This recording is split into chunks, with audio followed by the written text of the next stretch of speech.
What's up everyone, welcome back to the channel. So in today's video we're going to be discussing in depth how to invest in cryptocurrency in 2020. So this is going to be your step-by-step guide of how to invest in cryptocurrency, and also what is cryptocurrency, what is Bitcoin, the whole world. I'm going to try and give it to you in as simple English as possible, no fancy words and no fancy anything. I'm just going to try and get you to understand Bitcoin and cryptocurrency and blockchains all in one video, all as quickly as possible so you don't have to waste any of your valuable time. If things like personal finance, investing, social media growth, things like that interest you, then please consider smashing the subscribe button and let's get straight to this video. So in this video, we're going to be discussing what exactly is Bitcoin and cryptocurrency, why is it better than traditional currencies, how to buy it, when to buy it, and should you buy it. And I'm going to be going over some of the risks involved that you need to be aware of before you start chucking all your money in there. So by the end of this video, you're going to have a good understanding of what cryptocurrency and Bitcoin actually is, whether or not you should invest in it, and if you do decide to invest in it, how you can invest in it. So just before we get started, I have a little link in the description below for Coinbase. And basically, if you deposit $100, you're going to instantly get back $10, which is a 10% return on your investment. So that's a pretty good investment that you can make right now. So the reason why I'm making this video, because Bitcoin is almost back at an all-time high. Back in 2017, it reached almost $20,000, and that was a real benchmark for Bitcoin. And right now in December of 2020, we're about to hit that again. So for anyone who's new to the world of cryptocurrencies and new to the world of Bitcoin, or anyone who's just maybe coming back to it, or you just want to refresh your knowledge, I wanted to make this video to help you guys understand exactly what everyone's going on about. And maybe you can jump on the bandwagon before it's too late, or maybe it already is too late. So I highly suggest that you watch this video all the way to the end, because I'm going to be going in depth into everything that you need to know. I'm going to be revealing exactly what I'm invested in and what I see for the future of cryptocurrency. Stay till the end.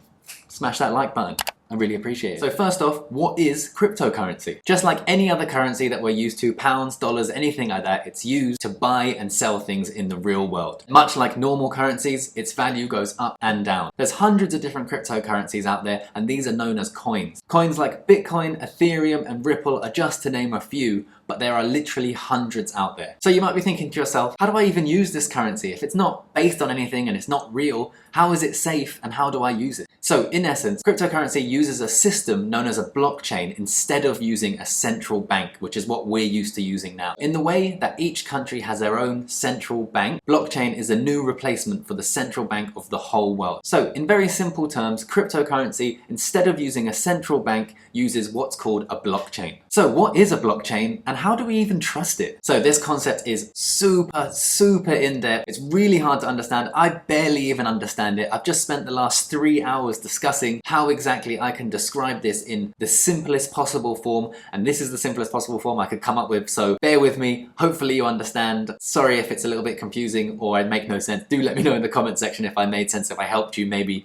understand blockchain for the first time. So instead of a central banking system within blockchain, the job of keeping track of every transaction is managed by every single person within the blockchain. Instead of using a central record keeper like a bank, the job of keeping track of all of the transaction is shared by everyone within the blockchain network. Think of it like everybody has their own piece of the jigsaw, and in order for the jigsaw to be complete, every single person's jigsaw piece has to fit perfectly within the puzzle. Nobody can change their piece or add a new piece because it simply will no longer fit within the puzzle. And every time somebody makes a transaction, that same jigsaw is checked to see if it still fits together, and everybody has to agree that that jigsaw is perfectly fitted together before the transaction can go through. So if someone creates a new piece, let's say someone who's trying to create a fake transaction, everybody within the blockchain will check to see if this puzzle piece fits. If there is no place for this puzzle piece, it will simply be rejected and the transaction will fail. So why is this even better? In short, these transactions are not based on trust. You don't have to trust any one entity. Like currently, we trust a bank. Banks ensure that the transactions that are happening are real and legitimate, and we have to take their word for it. Within blockchain, we don't have to take any one person's word for it. The whole system will not work unless every single person within the system agrees that the transaction is genuine. Basically, the jigsaw fits together or it doesn't. You don't need to know anything about the person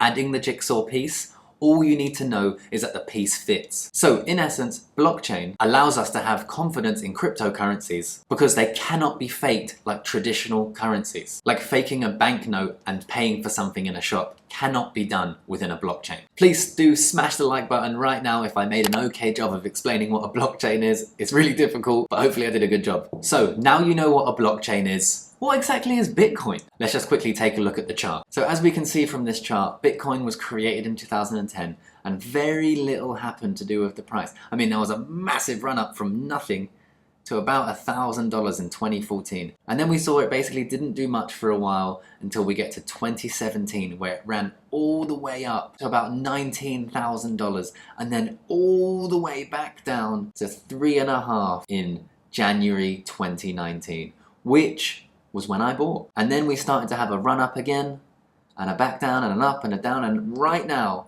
we're sitting at almost the all-time high. So it's very hard to know what's going to happen from this point. Are we going to keep going or are we going to go down? There's no way of telling at this moment in time. So in 2010, a man actually bought 2 pizzas for 10,000 Bitcoin, which in today's money would be worth over $180 million.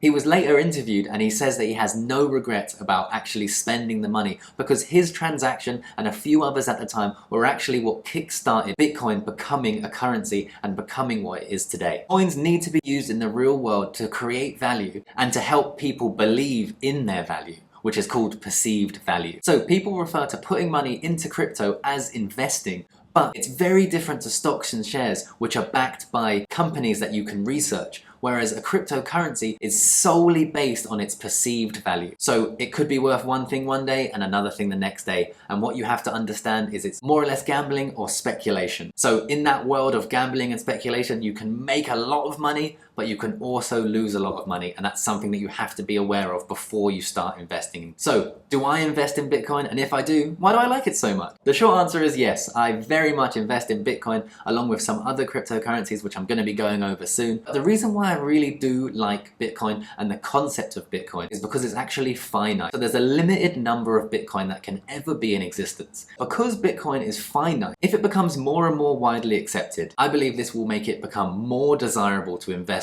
who want to invest in Bitcoin as a store of value. Because unlike normal money, Bitcoin's amount is finite. 21 million Bitcoin is the max amount of Bitcoin there can ever be. In this recent current time that we're in, you have seen the central reservations printing more money, and this isn't possible with Bitcoin. So inflation isn't possible with Bitcoin. You can't simply create more Bitcoin when you want more. You have 21 million and that's it. If more people want Bitcoin, the price is going to go up. It's as simple as that. So try and remember that Bitcoin's price is solely based on perceived value. For example, if you take a designer handbag, I won't use any names, but let's say it's one designer handbag and you have an identical handbag that looks the same in every way, it's made with the same materials, the same amount of time has been created to make both of these handbags, but one is a designer and one has no brand. The designer bag is going to be worth a lot more money than the no brand bag because of people's perceived value of the brand. Now, let's take for example, if the designer of this branded bag did something that a lot of people disagreed with and it was all over the news, people were disgusted by their actions,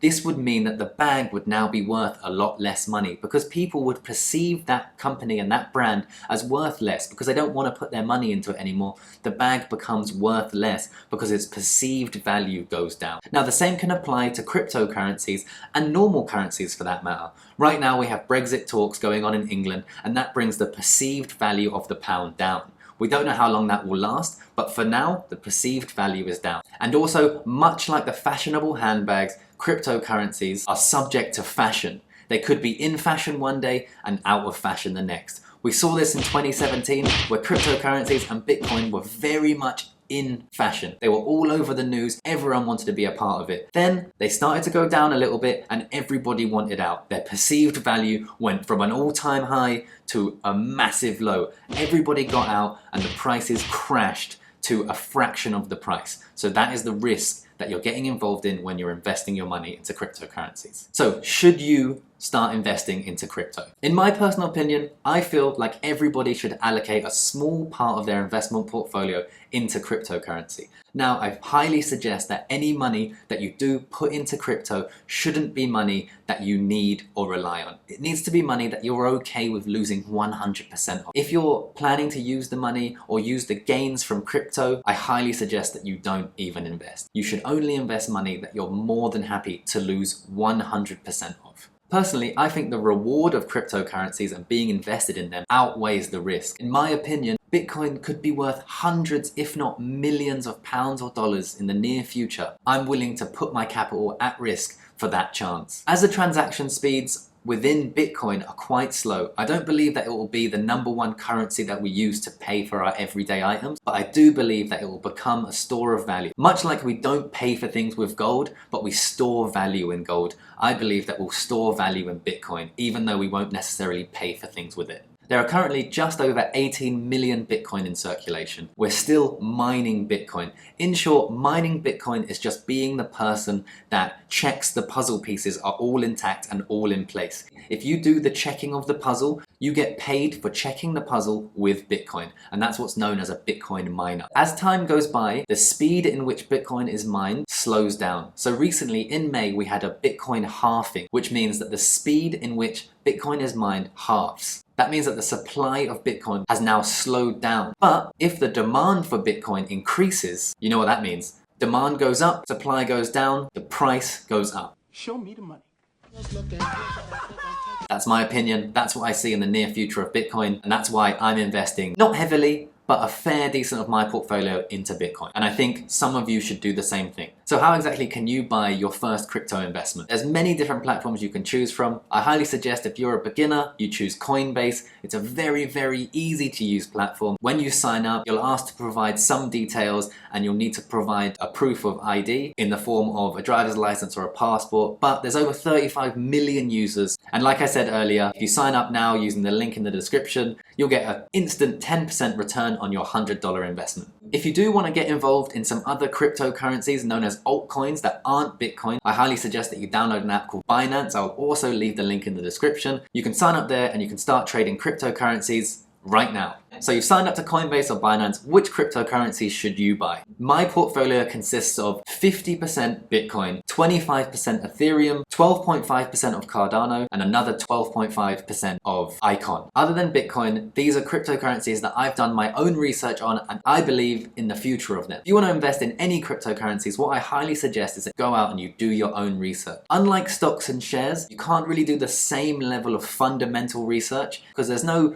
real underlying asset. You're buying a coin because of its perceived value. You can read what's called a white paper, which goes in depth what exactly each coin does, and then you can read various forums and various different articles about those exact coins, and from there you can decide which exact coins you want to invest in. So when exactly should you be buying cryptocurrencies? So they're not like stocks and shares with fundamental underlying assets. What I think, you should find cryptocurrencies that you believe in their vision and their future, and you should slowly invest in them and do what's called dollar cost averaging. That's what I've been doing with all of my investments since around 2016, and it's really paid off for me. I initially invested when Bitcoin was $3,000. I kept investing and rode it all the way up to $19,000, where I thought I was going to be a millionaire and I thought my life had changed forever. And then at the start of 2018, it came crashing down and my world was over. I was no longer going to be a millionaire. And you know, I just gave up on everything. I'm just kidding. It was an intense time because it's the most amount of money I've made and lost in such a short period of time. And what I did, which is unlike what a lot of investors do, which is where they lose, what I did was I bought more. I believe in Bitcoin in the long run, and even though it crashed from $19,000 to $3,000, I bought more. And now we're back up to where we were before. I've actually got more gains than I did back in 2017 because of the beautiful art of dollar cost averaging. So if you believe in something in the long run, get involved slowly. You know, there's no need to dump all of your money in at once, especially right now, we're close to an all-time high. I highly suggest that you have patience and you slowly get involved in whichever markets that you feel have a bright future ahead of them. So in conclusion, I believe that cryptocurrency is definitely something that a lot of people should consider investing in. I believe that Bitcoin and other cryptocurrencies have massive potential for the future and massive potential for a lot of money for all of us to be made. But you have to do your own research. I highly advise against doing what's called FOMO, fear of missing out. Because you see that Bitcoin is now almost at an all-time high, there's definitely a fear in the market of missing out. It could go to $100,000 in the next week. And yes, it could. But what I highly suggest is that you don't let your fear of missing out judge and cloud your decisions. Decide and invest what you feel comfortable with, and again, what you feel comfortable with losing, because we never know what might happen. And with that said,